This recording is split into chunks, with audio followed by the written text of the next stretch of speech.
안녕하십니까? 네. 하나씩을 비우면 2주가 되니까요. 맞아요. 2주가 되니까 보름이고 보름이면 반달입니다. 아이고. 참 세월이 너무 빨리 가고 저는 잠깐 비운 것 같은데 막 굉장히 많이 지나는 것 같아요. 저는 태국하고 베트남을 다녀왔습니다. 우리 교회 안에서는 중국, 태국, 베트남 이런 쪽으로 다니는 분들 별로 없어요. 목사님들이 대체로 미국을 가요. 출장을 가면 미국 가고 오는데 왜냐하면 목사님들이 다 미국 유학을 했기 때문에 자기들이 이제 저거 할 때도 이제 행정을 하실 때도 쩍하면 미국으로 가요. 그런데 미국으로 가도요. 우리한테 와서 돈을 내고 오는 학생은 한 명도 안 옵니다. 우리한테 돈을 내고 배울 학생들은 어디에 있냐면 베트남, 네팔, 방글라데시. 방글라데시 이런 데 있어요. 그래서 저는 미국 유학은 아니고 필리핀 유학하고 중국 유학을 했기 때문에 아시아가 제 이제 활동됩니다. 태국에는 가서 우리 그 AI라고 태국 상륙대학이 있어요. 태국 상륙대학에 누가 가 계시냐면 이면주 목사님이라고 하시면 목사님 계신데 잘 모르시죠? 이면주 알아요. 이면주 목사님은 거의 평생을 이제 해외에서 선교를 하신 분인데 방글라데시 상륙대학교 총장을 지내셨고 그 다음에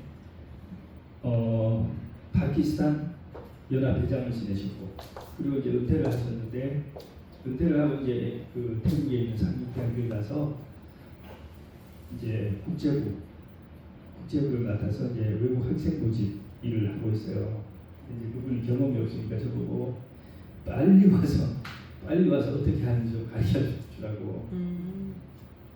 그래서 이제 갔습니다. 가서 이제 태국 상륙대학교하고 이제 프로그램도 만들고 그 다음에 협약도 체결하고 그래서 뭐 어떻게 하면 되게 좋겠냐. 제가 보니까 태국 상륙대학교에 학생을 들 만한 매력적인 프로그램이 한 개도 없어요. 지금까지는 겨우겨우 버텼는데 앞으로는 이제 먹고 살기 힘들 거라고 그러면서 좀 제가 뭐 이거저거 얘기를 좀 해줬습니다. 그렇게 하고 이제 상륙대학교하고 이제 교류를 하는 대학 가운데 태국에 이제 탐마산 대학교라고 있는데 거기를 들렀고 탐마산 대학교는 태국에서 두 번째 큰 대학입니다. 그래서 이제 아주 대학 학교가 커요. 근데 어떻게 이제 그분 알게 돼서 이제 그분들하고 또 이제 앞으로 협력을 좀 하기로 했고 그 다음에 이제 베트남에 와서도 또 이제 대학교 그다음에 유학원 이제 하면서 여러 곳에 이제 들러왔습니다. 베트남에 가 있는 청년 중에 또 우리 저기도 있어요. 상륙대학을 졸업하고 침례를 받고 간 친구도 있는데 그 친구도 좀 만나서 기도해주고 격려해주고 밥도 먹고 그렇게 하고 왔어요. 우리 대한민국이 참 인기가 있습니다. 나가 보면 거의 뭐 탤런트처럼 대접을 해주고 아주 뭐 총장님들도 이 한국에는 대학 총장 만나기 굉장히 힘든데 베트남이나 그런 데 가면 총장님들 그냥 활짝활짝 열고 다 이렇게 영접을 해주고 그렇게 잘해줘요. 협약도 잘해주고. 그래서 이제 우리가 이런 기회를 적극적으로 이용해서 그쪽에 학생들을 많이 상륙대학교로 초청하고 상륙대학교에서 그들에게 어떤 성경을 좀 가르치고 그 다음에 또 이제 우리나라에 그 선교할 수 있는 청년들을 또 그쪽 대학교로 빨리 내보내고 이제 이런 것이 제가 하고 싶은 꿈인데 제가 볼 때 한국 목사님들 별로 그쪽에 관심이 없는 것 같아요. 다른 일로 많이 바쁜 것 같은데 지금 우리가 여기서 하고 있는 이 건강 선교센터 저는 이거를 그냥 전 세계 모든 도시에 다 세우고 싶어요.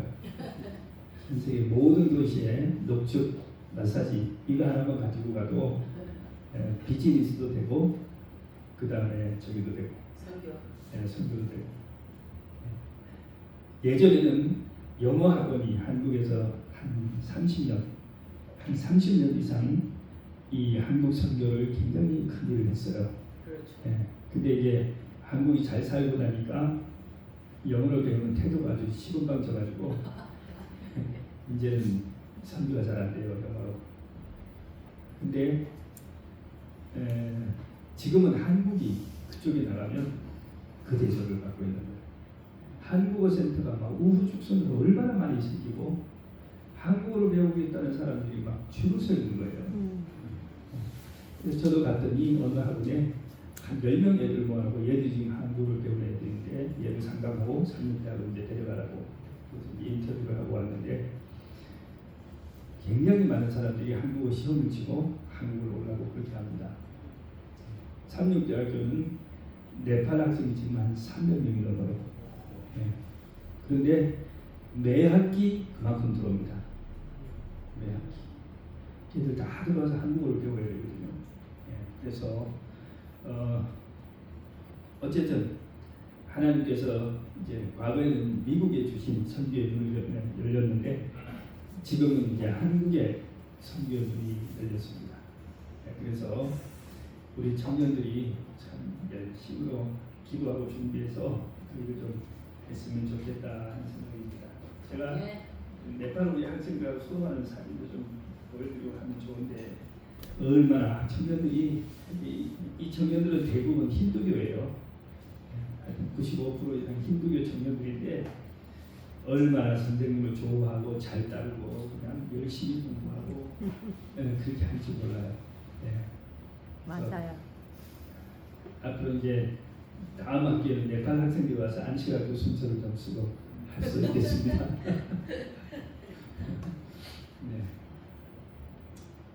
자, 우리 그러면 로마서 공부를 계속해서 좀 하겠습니다. 이 로마서는 굉장히 중요한 책이라고 제가 말씀드렸어요. 근데 제가 너무 한 달에 한 번 정도 한 것 같아서 저도 진도를 까먹고 여러분들도 진도를 까먹은 것 같은데 우리 전영재 님께서 혹시 로마서 금요일 저녁에 와서 배운 기억이 나세요? 기억이 안 나시는 것 같죠? 제가 설교했던 기억이 나세요? 금요일 저녁에? 그래도 기억이 잘 안 나시죠? 왜냐하면 그 전에 또 전도회도 했고 그 저녁에 또 그래서 자 어쨌든 자 모든 그리스도인들에게 있어서 성경은 뭐 다 굉장히 모든 책이 중요하지만 이 로마서는 특별히 누구에게 중요하냐? 이 침례받는 분들에게 굉장히 중요한 책입니다.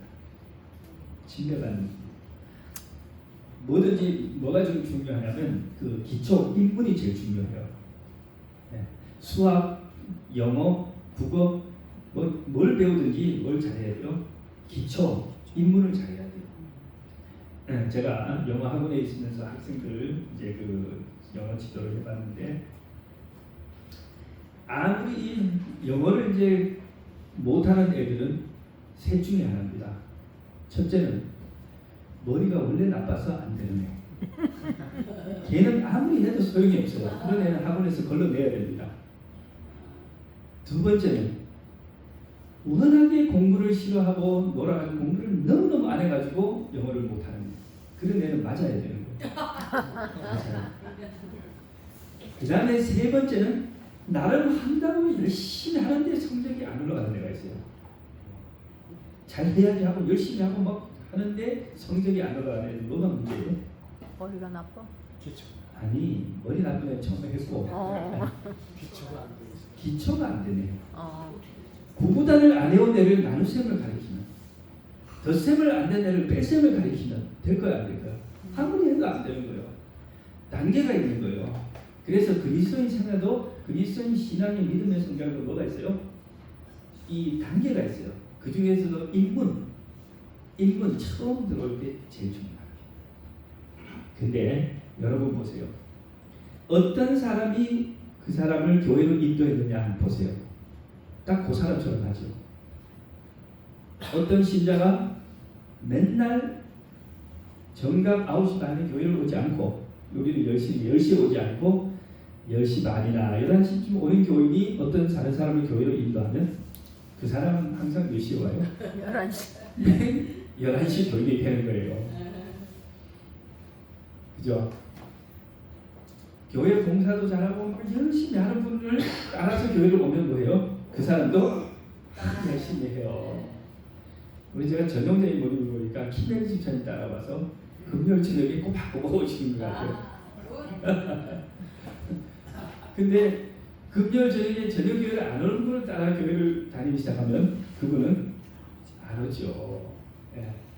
그런데 이런 누구를 따라가는 것뿐 아니라 인문 처음에 성경 신앙을 어떻게 이제 배우느냐 기초부터 차근차근 배우게 되는데 지금 여러분들이 침대 받자마자 다니엘 계시록 잔뜩 배우면 그게 너무 고단계여서 별 도움이 안 돼요. 근데 지금 그거 하고 있는데. 네. 우리 지금 그거 하고 있는데. 네. 벌써 뛰어넘으셨어요. 임무는 끝났어요. 아니, 오래 하셨잖아요. 아니 입문하고 싶대요. 창세기를 안 배운 사람을 계시록을 잔뜩 가르치면 창세기 배웠어요. 창세기 배웠어요. 그러니까 임문이 끝났다. 레위기를 안 배운 사람을 또 히브리서나 이런 걸 가르치면 근데 그건 고리타분해요. 안 되잖아요. 레위기는 그러니까 너무 고리타분. 기초가 있고 인문이 있어요. 근데 제가 이 로마서는 처음 신앙생활을 하는 그 기초에 꼭 배워요. 이걸 잘 안 배우면 어떻게 되냐면 이걸 잘 안 배우게 되면은 어떤 교육이 될 수 있냐면 아주 고리타분한 율법주의자가 될 수도 있고 아주 리버럴한 마음대로 하는 그 율법 무용론자 하나도 율법도 안 지키고 하는 그런 사람이 될 수도 있어요. 그래서 뭘 잘 배워야 돼요? 로마서를 잘 배워야 균형 잡힌 신앙을 갖게 돼요. 네. 하나님의 율법도 잘 지키고 그리고 뭐 할 수 있어요? 참된 믿음도 갖게 돼요. 네. 이쪽으로 치우지도 않고 저쪽으로 치우지도 않고. 네. 그래서 로마서는 굉장히 중요한 책이고 혹시 이제 기성신자들도 좀 뭐 하면 가끔씩 다시 한번 봐야 됩니다. 그죠? 재교육을 좀 해야 되는 겁니다. 그래서 네. 이 로마서가 그런 책이다. 네. 자 그러면 제가 처음 한 지가 오래돼서 오늘도 일장 복습자. 로마서의 복습을 좀 가지고 나왔는데요. 핵심 계획을 한번 보시고 이 장을 보셔야 되겠습니다. 오늘 좀 잘 만들어 왔습니다. 로마서 핵심 계획은 앞에 여기 보면 총 7개의 주제로 되어 있는데 16장까지지만 주제는 7개로 되어 있고요. 첫 번째는 복음의 주제, 복음이란 무엇인가 하는 것을 설명합니다. 그 다음에 두 번째는 인간의 죄와 하나님의 진노, 하나님의 심판. 그 인간의 죄는 뭐냐 하면은 유대인과 이방인. 제가 지난번에 알려드렸어요. 네. 이방인은 이러해서 죄인이고 맞아요. 그러면 유대인들 이방인을 정죄하고 비판하는 유대인은 어떠냐? 유대인은 이러해서 죄인이다.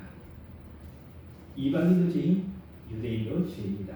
그래서 하나님이 뭐 하신다? 하나님이 진노하고 하나님이 심판하신다. 유대인들은 뭐라고 생각했어요?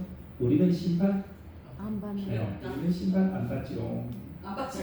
너희들이나 잘 받아라. 이런 유대인에게 바울이 뭐라고 했어요? 너희들도 죄인이죠. 이방인들은 율법을 모르고 범죄했고 너희들은 율법을 알면서 범죄했잖아. 그렇게 너도 죄인. 하나님 앞에서는 율법을 듣는 자가 의인이 아니요 율법을 지키는 자가 의인인데 너희들은 그렇게 안 했잖아. 그 다음에 그러면 우리가 다 죄인이면 우리가 속이 어떻게 해서 의인이 될 것이냐. 세 번째 파트입니다. 우리는 무엇으로? 믿음으로. 믿음으로 의롭게 된다. 아멘. 잘나서 그런 게 아니고 하나님의 은혜로 그냥 하나님의 은혜를 믿음으로 되는데 이것을 갖다 칭의라 한다. 칭의는 불러준다. 우리가 원래 의롭진 않은데 뭐라고 한 거예요? 너 의인이야 이라고 불러주는 거예요. 예. 그러니까 교만하면 돼요, 안 돼요? 안 돼요. 안 돼요. 그 다음에 네 번째, 성화. 그러면 하나님이 너를 의롭게 하셨더니 너의 죄를 씻어주시고 의롭게 했으니 거기 끝이냐? 그게 아니죠. 이제부터 새로운 너는 너를 부르신 이의 성품처럼 거룩한 삶을 살아라. 거룩한 삶을 살아라. 그러니까 우리 침례받은 그리스도인들의 목표는 침례받고 물속에서 내 죄를 다 씻고 하나님 앞에서 의인이 됐다가 그게 끝이 아니고 이제 뭐예요? 시작. 그리스도인 생활의 시작이에요. 그게 뭐예요? 성화의 시작이다. 세상인데 성화는 뭐예요? 잘하는 거. 네, 성화는 그리스도와 같이 변화되는 것인데, 칭의 다음에 오는 따르는 단계가 성화인데 이 성경 말씀은 구약 성경도 신약 성경도 다 똑같아요. 내가 거룩하니 너희도 거룩하라. 내가 거룩하니 너희도 거룩하라. 그래가지고 레위기에는 뭐 했어요? 거룩하게 먹는 법, 거룩하게 옷 입는 법, 거룩하게 사는 법, 거룩하게 사는 법 쫙 나온 것이 레위기잖아요. 자, 그래서 새로운 삶의 원리가 나오고 그 다음에는 뭐가 나와요? 이스라엘 얘기가 다시 나오죠. 이 5번부터 뒤쪽은 5번 이스라엘에 대한 거 9장에서 11장은 뭐 그렇게 우리에게 중요한 부분은 아니에요. 중요하지. 유대인들에게는 굉장히 뭐였어요? 당시의 유대인들에게는 굉장히 중요했어요. 이거 뭐 들어보니까 우리 이거 뭐 이방인보다 나은 게 하나도 없네. 그죠? 이렇게 되잖아요. 도대체 이스라엘은 어떻게 되는 거야? 그래서 바울이 쭉 얘기를 합니다. 바울이 뭐라고 했는지 조금 보겠습니다. 하나님의 주권적 선택과 이스라엘 불신. 하나님은 원래 너희들을 선택했다. 그런데 이스라엘이 불신하고 하나님 부르지 않냐. 근데 이방인의 구원과 이스라엘의 회복 얘기를 합니다. 마지막에는 뭐 한다? 이스라엘이 넘어짐으로 구원이 누구에게 갔다? 이방인에 이르고. 그런데 마지막에 뭐 한다? 이스라엘도 회복이 될 것이다. 이런 말씀을 합니다. 그 다음에 6번째 주제는 그리스도인의 삶과 윤리. 이거 중요하죠. 자, 우리가 이제 구원받은 그리스도, 성화의 삶을 가는 그리스도인으로서 어떻게 살아갈 것이냐. 그래서 이 부분은 뭐가 비슷하면 레위기하고 좀 비슷해요. 거룩한 삶을 어떻게 살아가는지 실천적인 영적인 예배, 사회적 책임, 그리스도인들이 어떻게 그죠? 몸을 거룩한 삶으로 영적 예배를 시작하고 국가 권위에 순종하고 사랑으로 율법을 완성하라. 공동체 안에서 그리하고 연합하라. 뭐 이렇게 나옵니다. 그 다음에 마지막에 결론 이렇게 나왔어요. 자, 그래서 우리는 이제 이 7개의 주제 가운데 첫 번째 주제는 끝나고 두 번째 주제가 거의 끝나려고 하고 세 번째 주제로 가야 되는데 두 번째 주제를 조금 복습 겸 조금만 더 진도를 나가고 마치도록 하겠습니다. 로마서의 핵심적이 가지고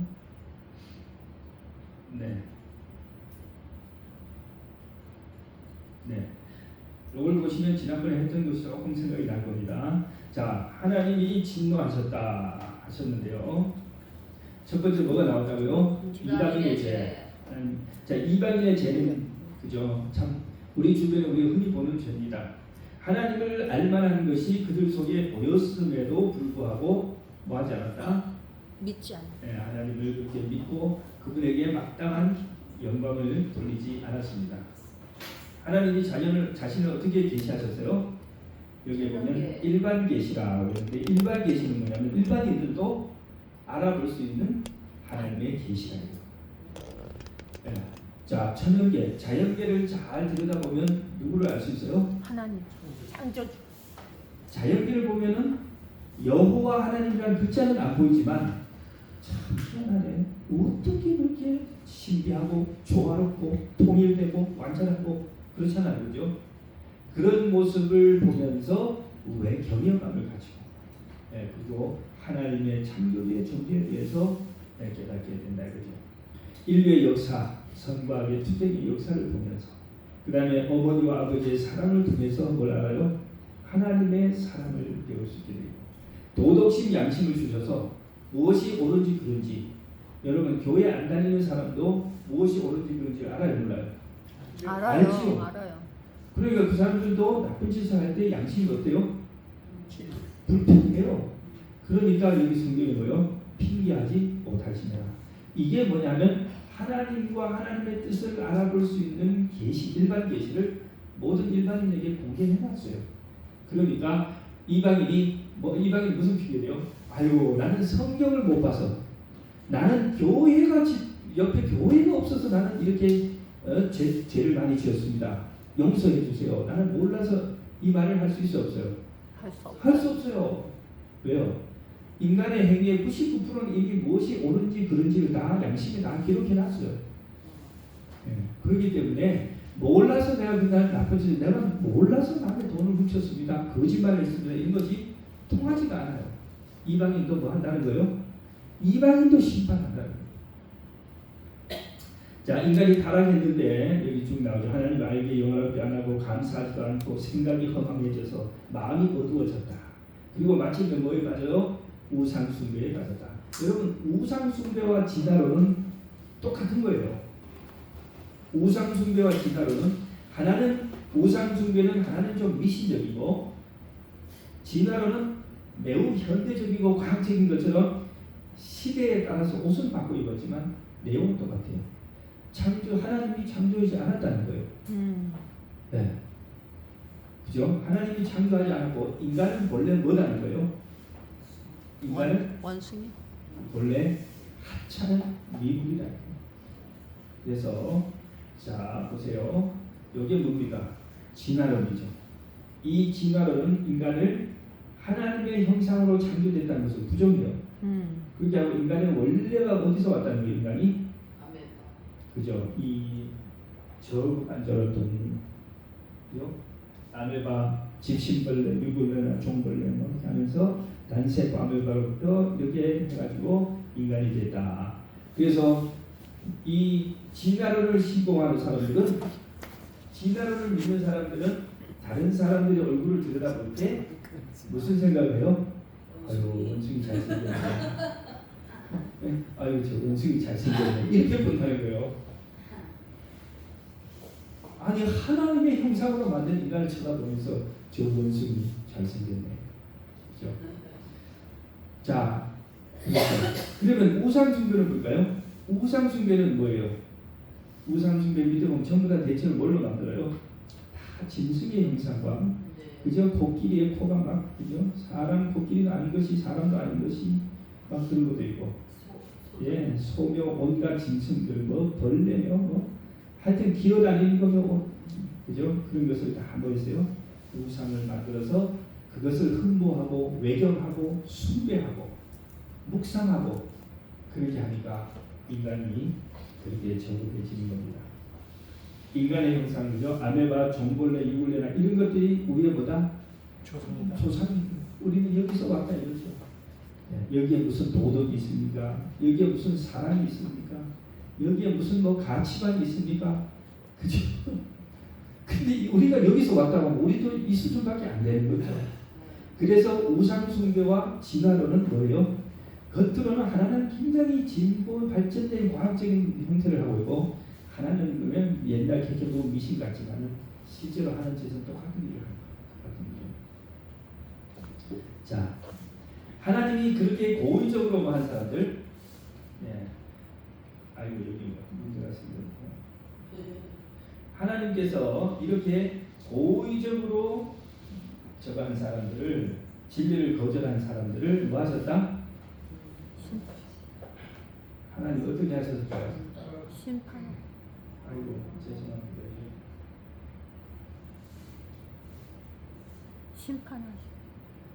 심판을 하셨는데 참 심판도 참 무슨 심판이에요? 내버려 두신. 하나님의 심판이 내버려 두신 심판이에요. 네. 로마서에 보니까 4번이나 나와요. 그러므로 하나님께서 그들의 마음의 정욕대로 더러움에 내버려 두사. 26절에는 하나님께서 그들을 부끄러운 욕심에 내버려 두셨으니 20절 28절 하나님께서 그들을 상실한 마음대로 내버려 두사 이랬어요. 하나님께서 뭐 하는 거예요? 이거는 내 자식이 아니다. 내버려 둔 거, 내버려 둔 거. 죽거나 말거나.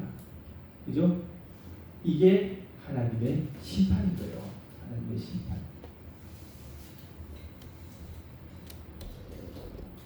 자, 좀 표현이 과했나요? 네. 네.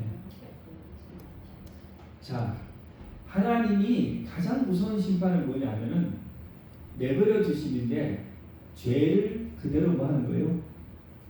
거기. 허용하는 거. 이것이 하나님의 가장 큰 심판입니다. 여러분 부모가 자녀들을 훈계할 때 하지 마 그러잖아요. 근데 자녀가 계속 말을 듣고 끝끝내 계속 하면 마침내 부모도 뭐예요? 포기. 내버려 둬요. 그 상태가 악인의 가장 최후입니다. 자, 그러면 여기에 보면 조금 더 읽어보겠습니다.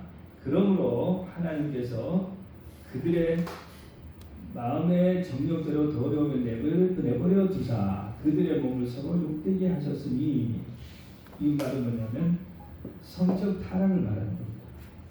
성적 타락을 내버려 두세요.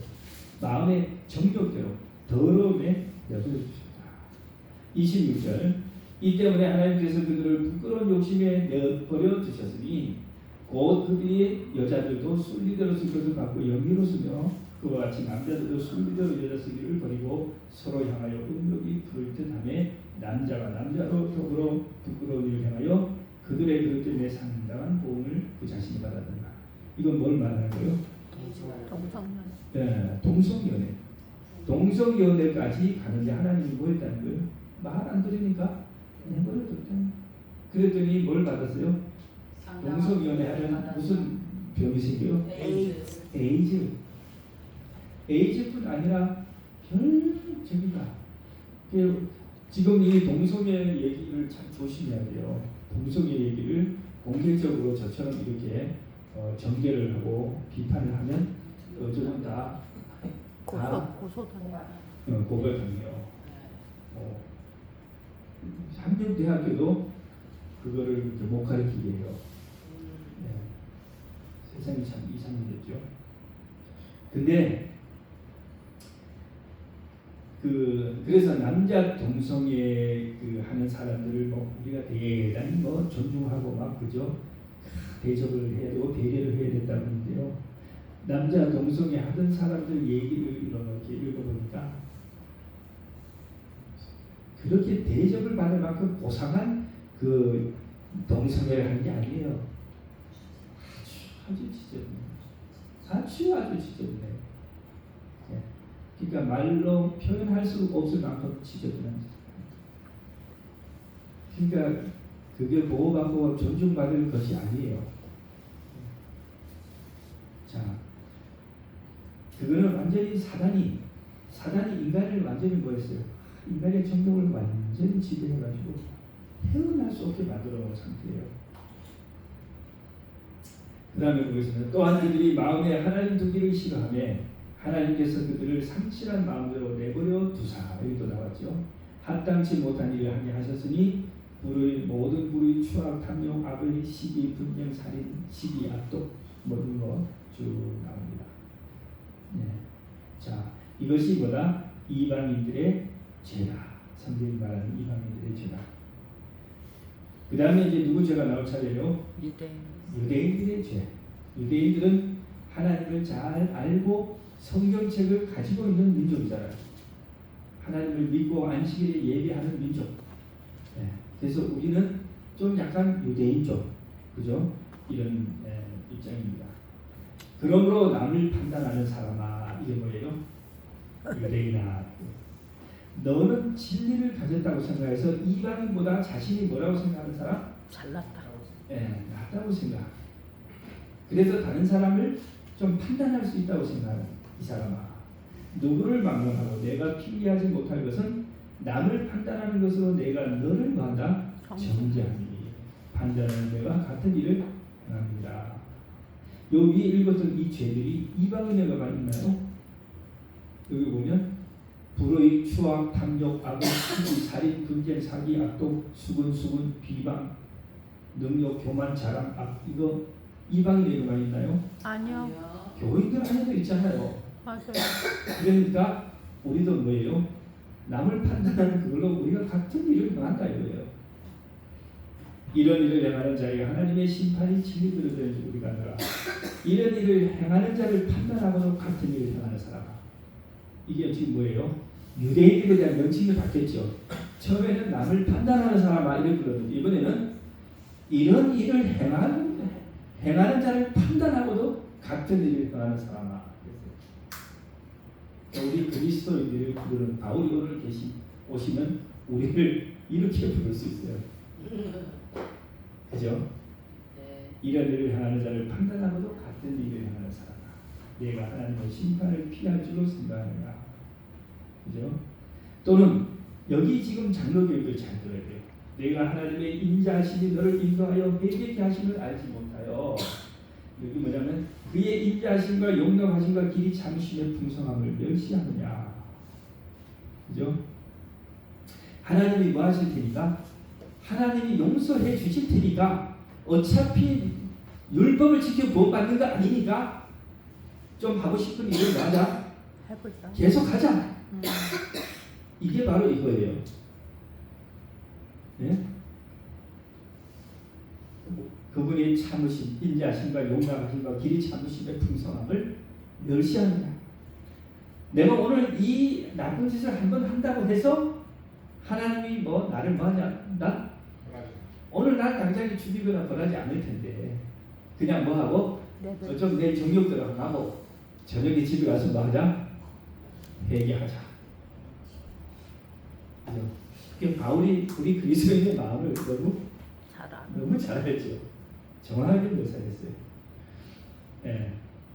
다만 내 고집과 회개치 아니한 마음을 따라 진노에 달고 하나님의 의로우신 심판이 나타날 그날에 이 말 진노를 내게 쌓는도다.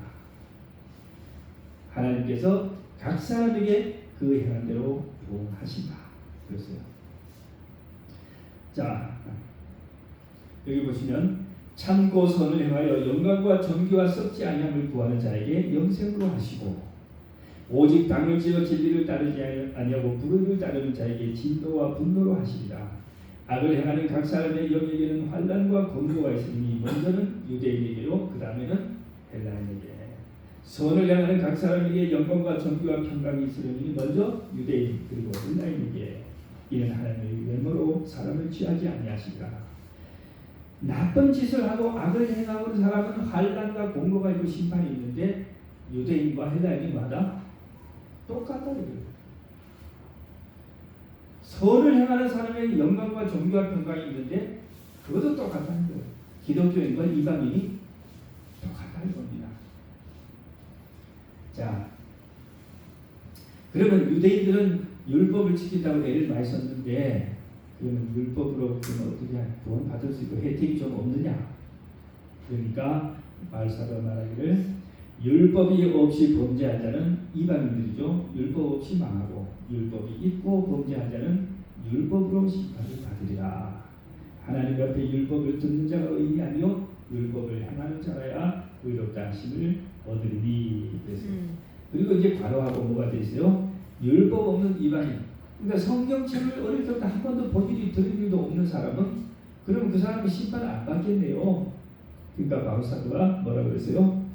그 사람은 양심에 따라서 심판을 받을 것이다. 양심에 따라서. 그러니까 이방인도 유대인도 차이가 없습니다. 똑같습니다. 자, 그 다음에 근데 그러면 유대인들은 무슨 모습이 있느냐? 유대인이라 불리는 내가 율법을 의지하는 하나님을 자랑하며 율법의 교훈을 받아 하나님의 뜻을 알고 지극히 선한 것을 분간하며 매일의 길을 인도하는 자의 어둠에 있는 자의 빛이요 율법에 있는 지식과 진리의 모본을 가진 자로서 어리석은 자의 교사요 어린아이의 선생이라고 스스로 믿으니까지는 하고 그다음 뭐가 나와요?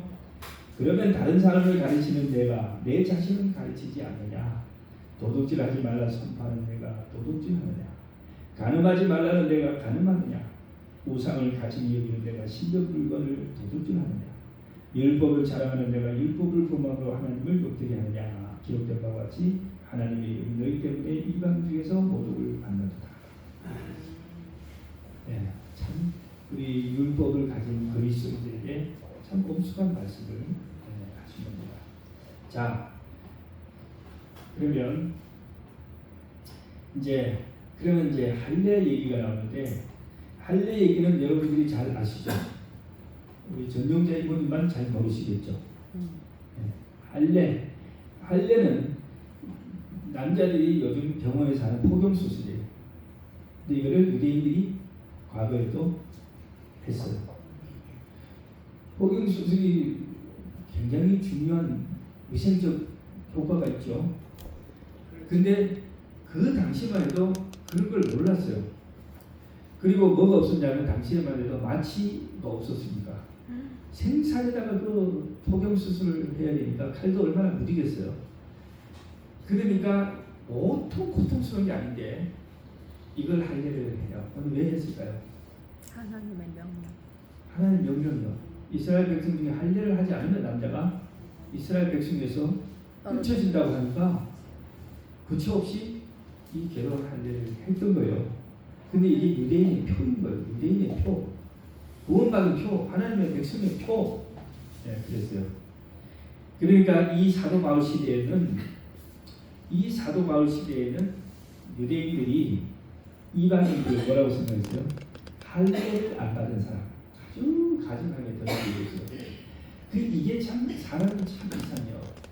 어떤 이상한 습관이라도 자기가 하고 남이 안 하면 뭐가 되냐면 굉장히 대단한 걸로 되는 거예요. 우리나라는 그런 거 없나요? 그죠? 네. 그래서 이제 이 채식을 하는 사람들은 육식을 먹는 것이 굉장히 뭐예요? 굉장히 더럽게 느껴져요.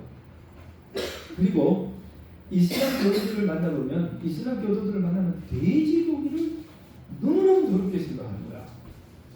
근데 실제로 과학적으로 소고기나 돼지고기나 다 똑같은데 어릴 때부터 그런 환경에서 자라면서 자꾸 그걸 이제 훈련을 해가지고 그렇게 싫어지는 거예요. 그런 것이. 그리고 자기들은 깨끗하게 느껴지고 다른 사람은 더럽게 느껴지는 거예요. 또 샤워를 잘하는 사람은 샤워를 안 하는 사람은 되게 더럽게 느껴지고 뭐 그런 거 있어요. 머리를 자주 감는 사람, 머리 안 감는 사람은 굉장히 더럽게 느끼고요. 자, 어쨌든 유대인들은 자기가 할례를 받았기 때문에 할례를 받지 않은 사람을 뭐라고 느꼈다고요? 너무너무 더럽게 느꼈어요. 같이 가지도 않고 접촉도 안 하고 앉아서 밥을 먹지도 않았어요. 그래서 이제 바울 사도가 그 얘기를 합니다. 내가 율법을 행하면 할례가 유익하나 만일 율법을 범하면 내 할례는 무효가 되느냐 이 말이에요. 그런즉 무할례자가 율법의 규례를 지키면 그 무할례를 할례와 같이 여길 것이 아니냐. 본래 무할례자가 율법을 온전히 지키면 율법 조문과 할례를 가지고 율법을 범하는 너를 천지하지 아니하느냐 하면서 물어 표면적 유대인이 아니요 표면적 육신의 할례가 아니라 오직 내면적 유대인이며 할례는 마음에 하시니 영에 있고 율법 조문에 있지 않은 것이라 이렇게 말했습니다. 예, 그래서 이 바울 사도가 하나하나 유대인들의 편견을 깨트리는데 뭐까지 건드렸어요? 할례까지 건드렸어요. 이 할례를 건드리는 것은 정말 보통 위험한 게 아니에요. 그죠? 그런데 바울 사도는 거침없이 그렇게 너가 중요하게 거룩함의 표시라고 생각하는 그 할례도 뭐 하지 않으면 네가 마음에 진짜로 할례를 받지 않았다. 그것은 무효다. 이렇게 얘기합니다. 그래서 우리 재림교인들에게 오늘 적용을 하자면 우리 재림교회들은 정말로 하나님의 빛을 받고 하나님의 율법을 그대로 다 믿고 주장하고 가르친다는 데서 우리는 유대인과 같은 똑같은 특권을 받았습니다. 그리고 이 할례는 아니지만 우리가 뭐하고 있어요? 안식일을 준수하고 있잖아요. 이것도 놀라운 특권입니다. 그렇지만 뭐하지 않는다면 형식적으로 안식일만 지킨다고 해서 구원받는다. 참 하나님의 백성이요 구원 천국의 표를 받아는 것은 아니에요. 진실된 그리스도인이 되어야 내면에 예수 그리스도를 진실로 모신 자라니 참된 하나님의 백성이 될 수 있다. 아멘. 이렇게 기억하면 되겠습니다. 우리 성도님들께서 이 말을 잘 기억하시고 로마서 공부를 통해서 큰 은혜를 받으시기 바랍니다. 네, 시간이 많이 갔으므로 네. 제가 기도하고 마치겠습니다. 하늘에 계신 아버지 하나님, 참으로 무덥고 힘든 여름날이었지만 주님께서 우리 성도들을 지켜주셔서 지난 한 주일 동안 평안하게 하시고 건강하게 하시고 오늘 안식을 받아 주님 앞에 나와서 하나님의 말씀을 배우게 해주셔서 감사합니다. 신앙생활의 입문서 로마서가 우리 모든 그리스도인들에게 다시 한번 새로운 영감을 주게 하시고 그리고 우리의 신앙에 구원받던 그 당시의 순수하고 열렬한 그때를 회상하며 그때의 열심으로 그때의 순수함으로 돌아갈 수 있게 해 주시옵소서. 오늘 이 자리에 계신 모든 성도들에게 복을 주시고 또 이 자리에 함께하지 못한 사랑하는 아들 딸들을 주님 같이 하여 주셔서 은혜 가운데 살다가 내일 아침 모든 성도들이 이곳에 모일 수 있도록 축복해 주시옵소서. 건강이 불편하신 여러 형제 자매들이 있사오니 주님 지켜주셔서 오늘 밤도 고통 없이 편안히 쉴 수 있게 해주시고 또 내일은 성만찬 예식이 있는 안식일입니다. 우리 모든 성도들이 몸과 마음을 경건히 정결히 준비해서 참여할 수 있도록 도와주시옵시고 성만찬 예식이 우리 교회의 큰 영적 은혜가 되게 하여 주시옵소서. 또 우리 이제 엘리베이터와 1층 뉴스타트 건강센터의 준공 검사를 앞두고 아버지 하나님 기도하오니 하나님의 지혜로 모든 일들을 잘 해결해낼 수 있도록 도와주시옵소서. 모든 말씀 예수님의 이름으로 간절히 기도합니다. 아멘. 아멘.